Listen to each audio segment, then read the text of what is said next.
Hello and welcome to English Through Experience. I'm etetutor and this is a little follow-up video to the one I did yesterday about the Berol handwriting pens. So, somebody had commented, so this video is especially for you. They'd said they were left-handed and they were interested to know whether or not the pen's smudged. So I thought the best and fairest way to respond to the comment was to do a little demo. So we will give it a go.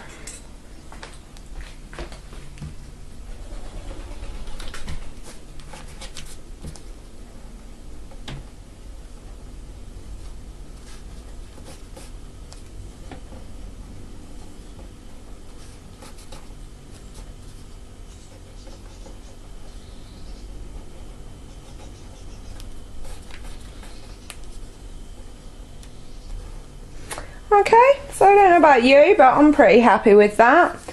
I've not left-handed myself. I've practiced trying to do a demo with my left hand and it was disastrous.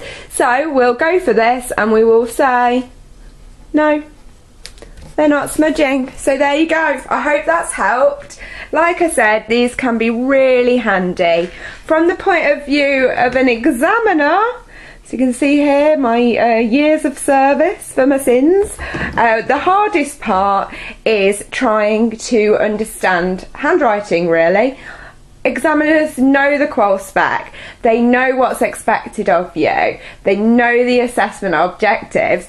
One of the things they all struggle with though is working out what you're trying to say if your handwriting is quite messy. Now obviously we will do our best, but there could be the odd occasion where it's simply not possible to work out what you're saying despite all the different tools we can use. So I would really encourage you just to work on your handwriting the best you can. I mean, mine's not brilliant, but it'll do. I can read that. Often people comment on my essays and that they're a little bit strange. Now it's not stuff like that we're worried about. We can work that out. We get to know your handwriting within the response, but we want it to be legible, to be readable. Alright then, I hope that's helped a little bit. There's loads of other YouTube videos out there that discuss how to improve your handwriting, so you might want to give those a go.